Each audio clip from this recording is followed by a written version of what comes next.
उनकी उनकी ज़िंदगी के बारे में जानिए। मैं बात कर रहा हूँ कैप्टन विक्रम बत्रा की।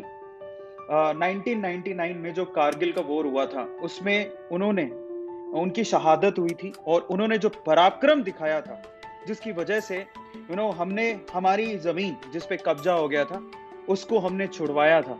देखिए, वो क्या था, क्यों था, उसके बारे में बात ना करके, उस शूरवीर के बारे में बात करनी बहुत ज़्यादा ज़रूरी है, जिसने इतने बड़े गट्स दिखाए। यार, आप सोचिए कि उसको देखने के बाद मुझे समझ में आया, खैर मैं तो मूवी में देख रहा था, लेकिन सच में जो दुश्मन की गोलियों के सामने, उनकी बंदूकों के सामने तन के, सीना तान के खड़े हो जाते हैं, वो हैं रियल हीरोज़ यार। हम कुछ नहीं है उनके सामने। मतलब कल मैं मूवी देखते हुए थोड़ा इमोशनल हो गया था एंड आई वाज़ लाइक, यार क्या है हम? कुछ नहीं है। हम एक अदने से टीचर हैं, यूट्यूबर हैं। देश के लिए जो कर जाए, जो देश के लिए मर मिट जाए, अपनी जान गँवा दे, उससे बड़ा रियल हीरो कौन है? कोई हो ही नहीं सकता।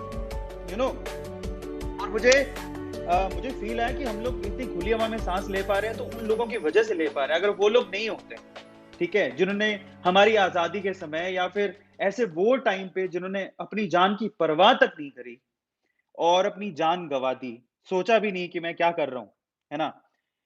फैमिली, परिवार, अ, घर पे सदस्य हैं, सबको भूल के उसने अपने देश को, भारत माता को अपनी माँ माना और उसके लिए अपनी जान दे दी। हँसते-हँसते शहीद हो गए। यार, वही तो है रियल हीरो।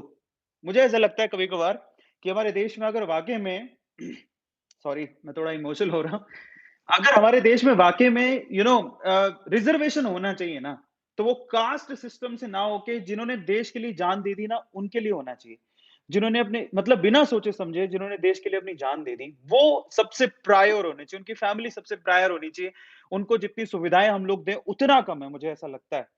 और डॉक्टर विक्रम बत्रा, अगर आपने उनके बारे में नहीं पढ़ा है, मैंने भी नहीं पढ़ा था और मुझे वो उनके ऊपर जो मूवी बनी उसको देखने के बाद मुझे समझ में आया, फिर मैंने पढ़ा और उन्होंने जो पराक्रम दिखाया, उसकी वजह से उसको उनको परमवीर चक्र से नवाज़ा गया, बहुत बड़ी बात है। देखो, आज आप लोग याद रखिएगा, ये कर्ज है हमें हर एक सैनिक का जो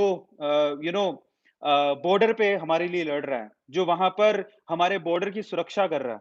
ये हम पर उनका एहसान है कि वो अपनी ज़िंदगी दाँव पर लगा के सरहद पे खड़े हैं। अगर वो लोग नहीं होते, तो शायद हम लोग यहाँ पर होते ही नहीं।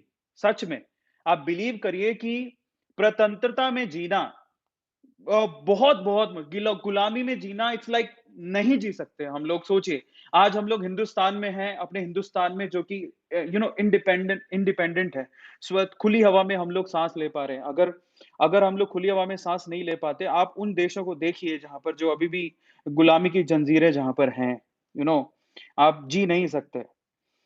ये बहुत बड़ी बात है, आज हमारे देश में लोकतंत्र है और हम लोग एक खुली हवा में साँस ले पा रहे हैं, ये हमारे लिए बहुत बड़ी बात है और उसके पीछे के सबसे बड़ा जो कारण है ना, वो लोग हैं जो देश के लिए बिना सोचे-समझे अपनी जान दे देते हैं।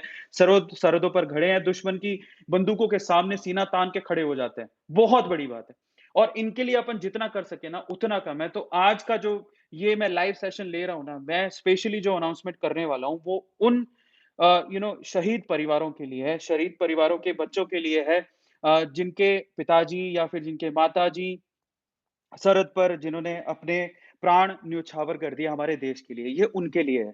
और मैं चाहता हूँ कि ना it's not about a, it's not about कि अ, हमें बाकी स्टूडेंट्स के लिए नहीं करना है। मैंने एक बार Arvind Arora A2 student scholarship के बारे में अनाउंसमेंट करी थी और मैंने आपसे कहा था कि मुझे थोड़ा समय चाहिए, हम एक ऐसा सिस्टम जनरेट कर रहे हैं जिसमें हम लोग बाकी स्टूडेंट जितने भी उनको स्कॉलरशिप दे सकें, जो कि कोचिंग की बड़ी-बड़ी फीस अफोर्ड नहीं कर सकते। मैं कोई कोचिंग नहीं खोलने वाला हूँ, believe me.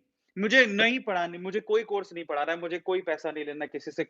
Course in the sense कि कोई इस तरह का कोर्स मुझे नहीं करना है कि मैं कोई अ आईआईटी की कोचिंग करा रहा हूँ या फिर जेईई की कोचिंग करा रहा हूँ या नीट की कोचिंग करा रहा हूँ या किसी एग्ज़ाम की कोचिंग करवा रहा हूँ, ऐसा मैं नहीं करने वाला हूँ। पर मैं अगर ऐसी कोई कोचिंग करना चाहता है जैसे कि कोई जेईई का एग्ज़ाम का प्रिपरेशन करना चाहता है, नीट के एग्ज़ाम की प्रिपरेशन करना चाहता है या कोई गवर्नमेंट एग्ज़ाम की प्रिपरेशन करना चाहता है या एनडीए के एग्ज़ाम की प्रिपरेशन करना चाहता है या किसी भी तरह के कोई एग्ज़ाम की प्रिपरेशन करना चाहता है। स्पेशली वो लोग जो नेवी में जाना चाहते हैं, जो आर्मी में जाना चाहते हैं, जो एयर फोर्स में जाना चाहते हैं, उसके लिए कोई कोर्स को जॉइन करना चाहते हैं और उनको कहीं मॉनेटरी टर्म में प्रॉब्लम है। और स्पेशली वो लोग जिनके जिनके फादर शहीद हुए हैं, मैं उनके लिए करना चाहता हूँ आज का दिन तो स्पेशली और मैं